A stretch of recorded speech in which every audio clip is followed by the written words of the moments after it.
Alright, Jukes Engineering here. Want to put a little video together about a RailRunner. There's a lot of misconceptions out there and why you set up a RailRunner. So the reason why we set up a RailRunner is to eliminate the braking force on your Pinewood Derby car.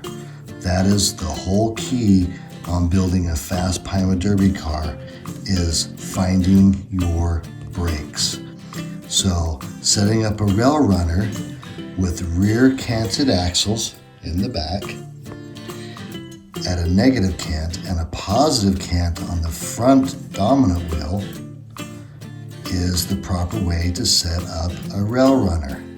The reason why you have a positive cant on the front dominant wheel is because you see the way that wheel touches the center guide, where you have a minimum contact, a pinpoint of braking force on that front dominant wheel. It actually will run the rail. Some people call it riding the rail.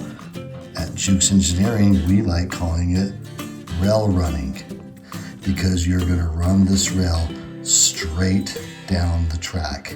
It'll keep your car stable if you got the proper steer in the car.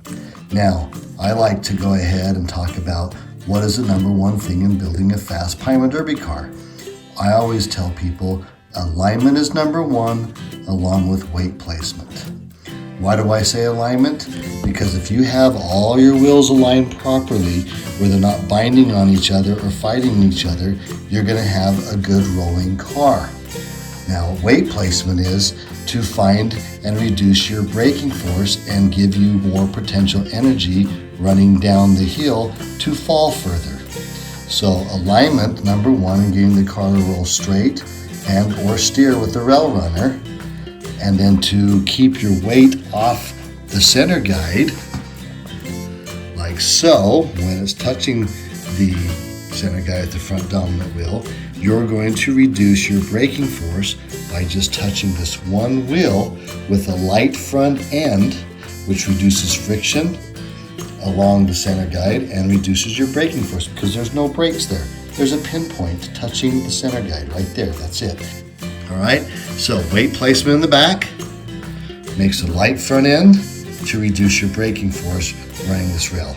I'm going to show you a quick video of how this works. Here we have the car.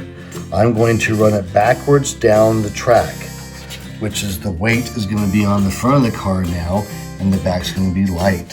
So what we're going to do is going to show you what happens when the weight touches the center guide. I made a mark right there, so we drop them at the same time, and then I'm going to run it forward and show you. So I'm going to set the car straight, I'm going to put it on the mark, and I'm going to let it go. So here we go. Let's see how far she rolls. Wow, that rolled from the mark, one section of track, halfway through, about 3.5 feet plus 1.5 feet roughly. So that rolled about 5 feet. So you can see that with the weight touching the center guide with one wheel creates braking force, and it will slow the car down. It rolled pretty good, but let's see what happens when I go ahead and flip the car around, and let's see how far she rolls with just the front dominant wheel with a positive cant and a light front end with the weight in the back giving you most potential energy on the fall. Let's see how far she rolls. Okay, now here's the car.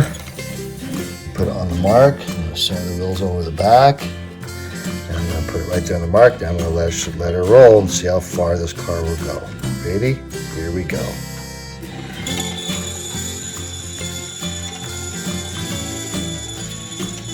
It's rolling pretty good.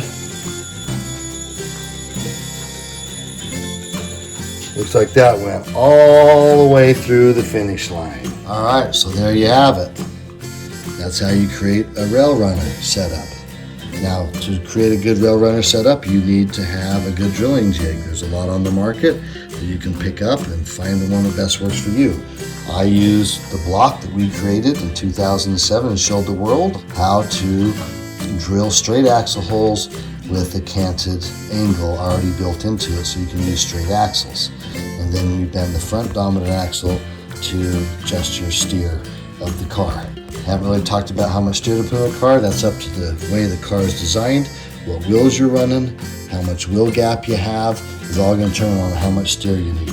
But for a good rule of thumb, I like to run an 8-foot tuning board. A lot of guys preach a 4-foot tuning board, but I don't think that gives me enough information. I like the 8-foot, and so I'll set up a car, if you want to be safe, about 12 inches and 7 feet is a good starting point to find out, to just keep your car safe. If you want to adjust it and you got track time, then you can adjust it from there and fine tune the car and find its fastest speed that way. But generally, you're not going to slow your car down if you have a decent low, light front end. By a little bit more steer, you might, slow it down 2 or 3 thousandths, 4 thousandths of a second. But if you do that wobble, that could cost you 300ths of a second or more. So I like to be a little bit safe, and you can keep your car stable and fast. So hope that works. Hope you enjoyed the video. Hope you learned. If you have any more questions, give us a call at jukesengineering.com. Check us out. We're here to help.